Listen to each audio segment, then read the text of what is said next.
On Wednesday, the ANC KwaZulu-Natal Provincial branch announced that it will institute a disciplinary action against Dr Makhosi Khoza.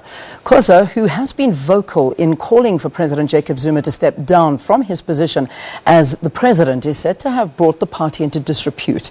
The organisation says it's been watching the past few months, using platforms other than the party's structures to air her views. Joining us from our Durban studio to discuss this more is ANC PEC member and KZN Legislature Chief Whip, Nontembeko Boyce. Good to have you. Thank you very much for being with us here on Morning Live. Good morning, Leanne, and thank you for having me. Good morning also to your viewers.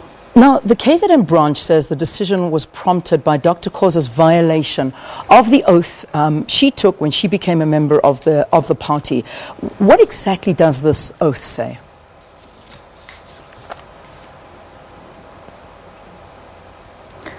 The oath, Leanne, is about a member of the ANC committing to serve the ANC and put the interests of the ANC before her own interests. It's also about the same member committing and taking oath that he or she, as a member of the ANC, will never bring the party into disrepute and will act within the provisions of the party. So in our own understanding, Comrade Makhosi Khoza has done everything except abiding to that oath by going public on her own views about a matter that has been discussed within the party, about a matter that the party has a position in. As the KwaZulu-Natal Provincial Executive Committee, we feel that she is against the constitution of the ANC. Hence, we are saying that the charges must be preferred and she must come and account to the Provincial Disciplinary Committee of the ANC. Yeah, I suppose the follow-up question to that would be, I understand the oath that she did take is to put the party first and not put her own interests first. How Dr. Khoza, however, keeps on justifying herself is that what she's saying is she's putting the country first before the party. Is that against ANC policy to put South Africa before the party? The ANC as a party historically and even today is a party that has ensured that the interests of the South African community and all the citizens of South Africa are put first. But also you would know that she is doing this while she is a member of parliament of the ANC. And where you are there, you are representing the African National Congress. Once the ANC, it might not be in a constitution of South Africa, but once a matter has been discussed and resolved within your own party, you have to abide with the resolution of the majority. So we feel that Comrade Makhosi Khoza is not doing that, is not abiding by the tradition of the movement. In fact, yesterday, SABC has been speaking to our provincial spokesperson, the Deputy Chief Whip, Comrade Mdu, who said that in the National Policy Conference, Comrade Makhosi Khoza did not rise and raise her views that she's claiming that the ANC is suppressing. And I come here to affirm that Comrade Makhosi had all the opportunity to raise these views inside the organization, but she did not take that opportunity. Now the organization has taken a particular position. All that is expected is that she abides. If you fail to do that, then that is ill discipline. Hence, we say she must be charged. Is this a national decision, or is it just the KwaZulu-Natal branch of the ANC? Because we do know that she is your representative in Parliament as the KZN province. But is this a national decision to implement these the discipline against her? The decision is preferred, the disciplinary process is preferred by the province. It's a provincial decision. But of course, ANC is not a federal organization. We have also informed the national office of our intentions as a province that we are going to charge her for bringing the party into disrepute and all these ill-disciplined matters that she had been continuously doing.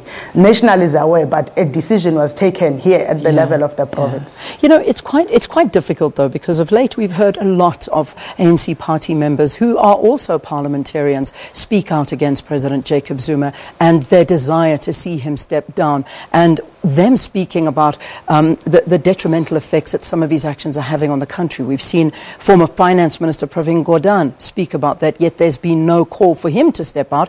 I even go as bold as to say that we've seen our Deputy President, in not as much so as calling for the President to step down, but has insinuated in many of his public speaking that the President is not the best at the moment for the country and the party. Why are they getting away with speaking out so harshly? I wouldn't say they are actually getting away. I understand that the other members that you are referring to are members of the National Executive Committee, and as such are a responsibility of the NEC of the ANC. We are hoping that the NEC will deal with the matters that relate to them. But here, KwaZulu-Natal has got a province to national list, and a member who directly represents KwaZulu-Natal is doing and conducting herself outside the tradition of the ANC. So we wouldn't just sit and say that there are many that are doing it. In fact, the National Policy Conference that we are coming from addressed the issue of comrades and members of the ANC who publicly take positions against those of the organization, and how this is inflicting some self-hate to the organization. And we resolved that we are stopping that. That is why as KwaZulu-Natal we are going ahead to ensure that within the province of KwaZulu-Natal, we try to deal with those issues, correct them if need be through the disciplinary process. Just a final question. In terms of the critics again speaking out, a lot of people feel that their voices within inside the party are not heard, and that it's very, very suppressed. And many are taking to memorial services, funerals, any public platform that they possibly can have to have their voices heard, because within the party it gets muted. And they don't have a say. And that's why we see so many people speaking out in the way they do. Does this not ring true with you, or do you think that they, again, are going against party lines? The ANC that I'm a member of affords all of us opportunities to discuss matters within the party, to raise our views. But I also come from a firm belief that it doesn't mean that if I have to raise my view would be the one that prevails. When there is a prevailing view, I align myself with that. Those that are saying that they are muted, I wouldn't know because I don't have specifics. What I know is that the ANC has dealt with these matters at the level of the National Executive Committee. I wouldn't think that at the level of the National Executive Committee there was muting of any issues, because they were dealing with them openly. But further to that, the National Policy Conference have dealt with these matters. The matters were raised, but Comrade Makhosi is amongst those who raised no matters, and were resolved at the NPC. But I want to take you further. There is an issue that has been referred in the papers and in the communication by Comrade Makhosi about the National Chief Whip saying that she has been accused by the National Chief Whip of ill discipline. So these matters have also been raised within the caucus of the ANC, and the eventual decision should have at least called all of them to prevail and act in a manner that is ANC. We feel that Comrade Makhosi has crossed the line. Comrade Makhosi is no longer defining herself within the ANC collective, and that is not the culture and tradition of the ANC. All right, we leave it there. Thank you very much for talking to us here on the program. Nontembeko Boyce is an ANC PEC member. She's also the Chief Whip of the KZN Legislature. Thank you again for joining us here on the program. Let's take a break. See you after this.